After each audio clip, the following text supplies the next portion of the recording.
Welcome to Unit 1 of our course. I look forward to working with you during this unit.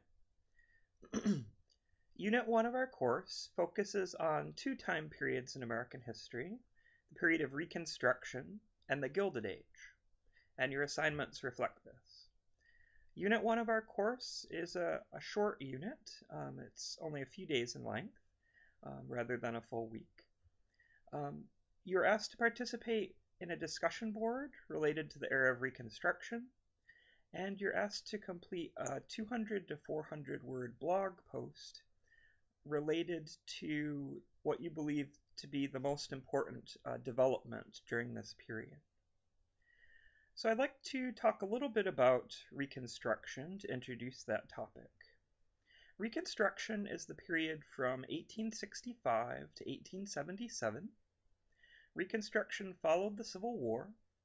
To reconstruct something means to put it back together again, to rebuild it.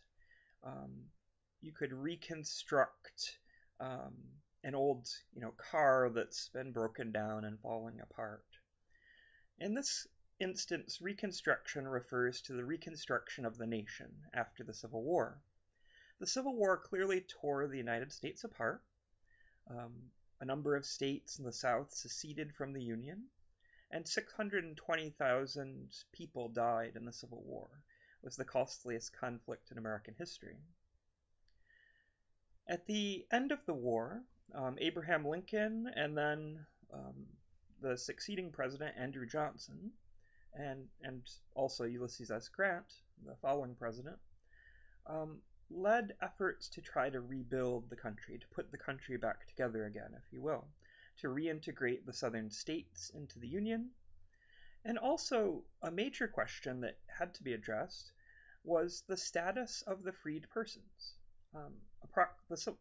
As a result of the Civil War, approximately 4 million individuals gained their freedom, the greatest consequence of the Civil War. 4 million people who had previously been enslaved became free.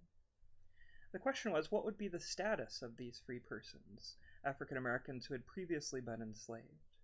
Would they have full civil and political rights or not? Would they be treated as equal citizens or second-class citizens?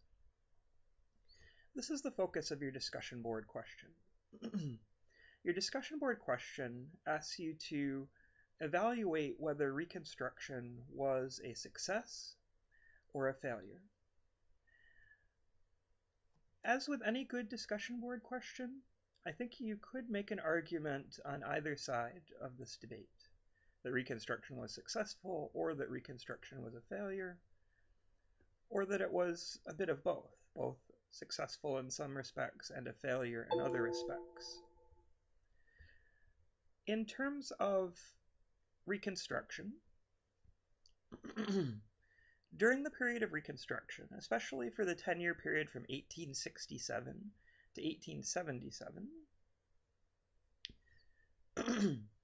African Americans did have political rights and were able to exercise their rights in the American South.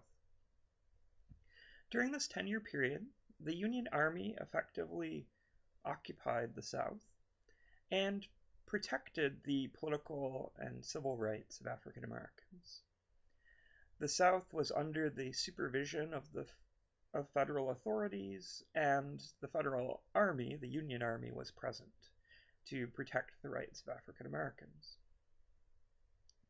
During this period, African American men had the right to vote in the South, and they widely exercised this right. African Americans voted in large numbers. African Americans were elected to both state, local, and the federal government. African Americans were elected as sheriffs, as town supervisors. African Americans were elected to serve in state legislatures across the South. African American men were also elected to serve in Congress, both in the House of Representatives and in the Senate. 2 African American men were elected to serve as United States Senators from the state of Mississippi during this period. African Americans also participated in the drafting of new state constitutions for most southern states. They advocated for important reforms, such as the establishment of public schools. This is the first time that publicly funded schools were established in the American South.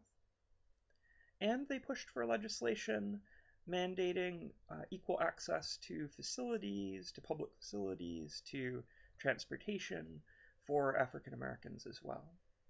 A great deal of progress was made during Reconstruction. Tragically, this progress would not be maintained, largely due to several factors. One was the emergence of tremendous opposition to Reconstruction in the American South. Many, not all, but many Southern whites were opposed to Reconstruction, were opposed to the extension of civil and political rights to African Americans, and there emerged a violent opposition in the South to efforts to politically empower African Americans. This, in part, took the form of the Ku Klux Klan, as well as other white supremacist groups. The Ku Klux Klan was founded shortly after the Civil War, in a sense to perpetuate the fight against African American civil and political rights. The Ku Klux Klan was a domestic terrorist organization, and its goal was to terrorize, intimidate African Americans and their supporters, and to effectively prevent African Americans from exercising their political rights. In the period from 1867 to 1877, the federal government and the Union Army took active efforts to suppress the Klan, to prevent the Ku Klux Klan from achieving its goals and its ends. The principal ally of the Ku Klux Klan politically in the South was the Democratic Party. The Democratic Party had been the party that supported slavery, and the Democratic Party would essentially support the efforts of the Ku Klux Klan to strip African Americans of their political rights in the South.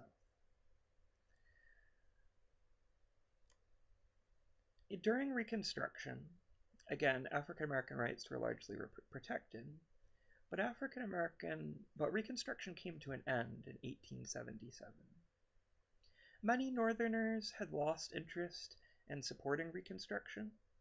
There was a good deal of racism in the North as well as the South, and many Northerners were not sympathetic to extending equal rights to African Americans. Also, the election of 1877, the presidential election of 1877, was very controversial.